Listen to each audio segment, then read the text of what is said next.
Welcome back to Story After Midnight, where the darkness never sleeps.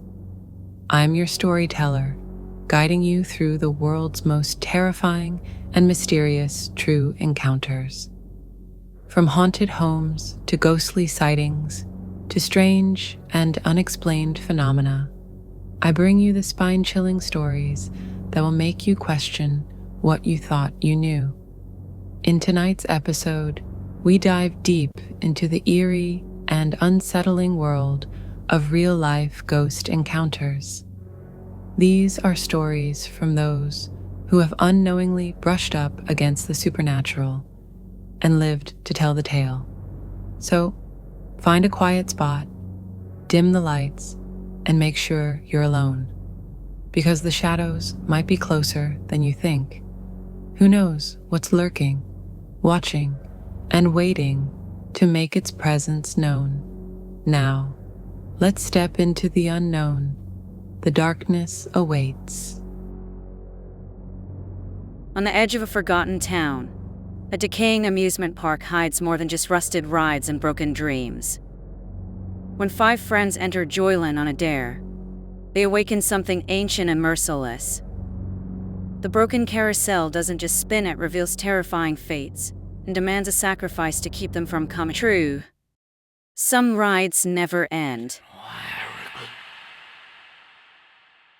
On the outskirts of the sleepy town of Ravenswood stood the skeletal remains of Joyland Amusement Park, a relic of laughter and wonder now reduced to rusted metal and rotting wood.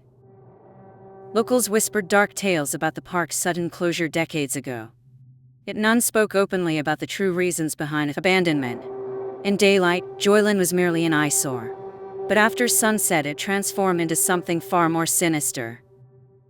To the teenagers of Ravenswood, Joyland was both forbidden and irresistible.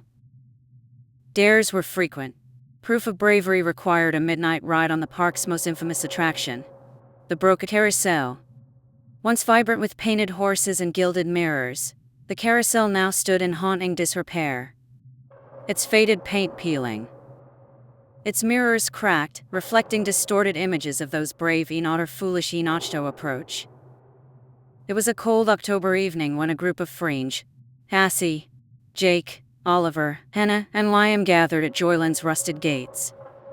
Driven by teenage bravado and the intoxicating thrill of the forbidden, they slipped through a gap in the fence, laughing nervously, hiding their fear beneath forced smiles. The park greeted them with eerie silence, broken only by the crunch of dry leaves beneath their feet. Shadows danced ominously under the pale moonlight, twisting amusement rides into monstrous shapes. Cassie, who led the group with an uneasy confidence, glanced back at her friends. "Come on," she urged softly, trying to mask her own growing apprehension. They reached the carousel, standing crookedly at the park's heart like a forgotten sentinel. The wooden horses were grotesquely frozen mid-gallop, eyes wide and mouths open in perpetual silent screams. A strange breeze whispered through the creaking structure, sending chills through each of them. "All right," Jake challenged boldly, stepping forward. "Who's brave enough to ride it first?" Hannah hesitated, pulling her jacket tighter.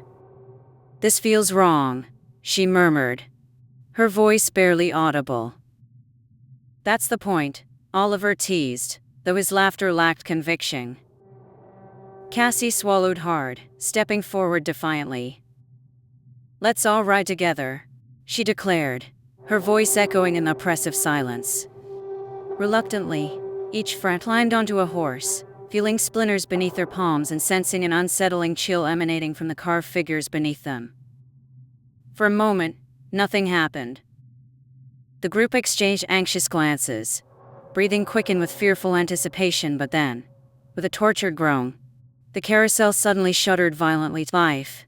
Its rusted gears screamed in protest, and slowly, terribly, it began to turn. Mirrors lining the carousel's central column flickered strangely, reflections blurred and distorted. Cassie stared into the tarnished glass, heart skipping as images appeared dark, twisted scenes, impossibly vivid. The reflections showed each of them clearly, yet what Cassie saw filled her with sickening dread. A glimpse of herself crying, kneeling at a fresh grave marked by Oliver's name. Beside her, Jake clutched desperately at broken limbs after a violent accident. Liam appeared imprisoned, pale and gaunt, confined within dark walls. Hannah screamed silently from within flames that devoured everything. "Stop!" Cassie shouted, terror overwhelming her. The others saw their own grim fate, each horrific reflection uniquely tailored to their deepest fears. Jake tried leaping from his horse, but invisible forces held him tightly in place. Oliver clawed frantically, but couldn't break free. The carousel spun faster, mirrors pulsating, reflections growing sharper, more brutal. "It's showing our futures." Hannah screamed, eyes wide with horror. "We have to get off now." "We can't." Liam shouted back, tears streaming as he struggled futilely. Cassie's mind raced, searching desperately for a way to stop the nightmare.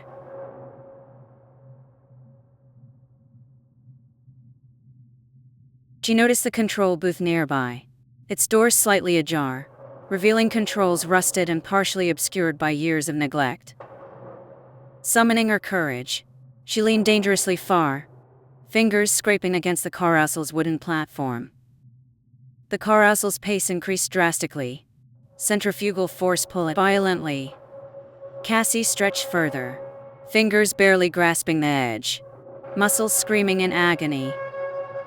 With a final desperate push, she tumbled free, hitting the ground hard. Scrambling upright, Cassie rushed toward the control booth, heart pounding wildly. Inside, she found switches and levers covered in grime. Impossible to decipher, but one button glowed faintly, marked ominously. "Emergency stop." With a frantic prayer, she slammed her hand against it. The carousel lurched violently, grinding to a halt. Silence followed, heavy and unnatural. The others stumbled from the carousel, sobbing, shaken by the horrific visions. As they regrouped, breathless and terrified, Liam pointed shakily back toward the mirrors. "They're still showing something," he whispered hoarsely. Turning slowly, Cassie froze. Each mirror now displayed a single terrifying message in jagged letters. "You cannot escape what you have seen."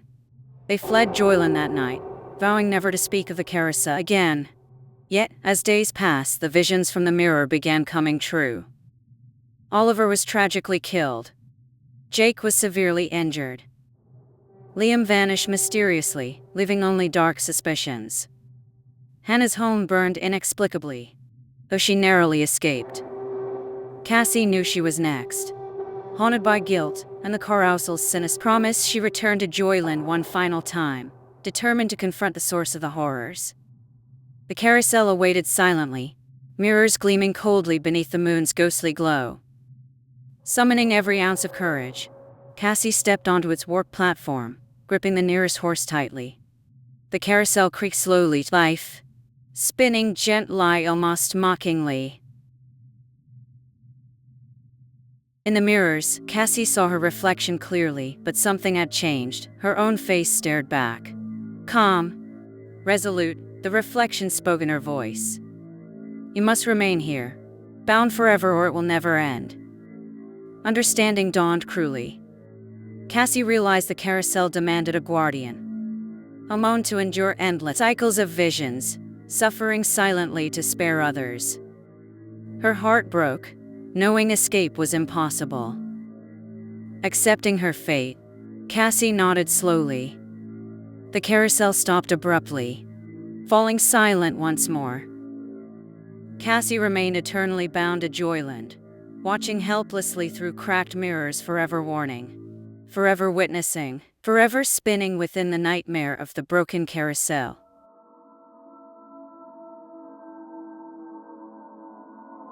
Thank you for joining me tonight on this eerie journey into the unknown. If these stories have left you with a chill down your spine, don't forget to like and subscribe for more spine-tingling tales. And remember, there's always more lurking just around the corner. If you've ever experienced something strange, something unexplainable, Feel free to share your own story in the comments below. You never know who else might be listening or watching. Until next time, keep your lights low, your doors locked, and your curiosity never at ease. Because at Story After Midnight, the darkness never rests, and neither do we.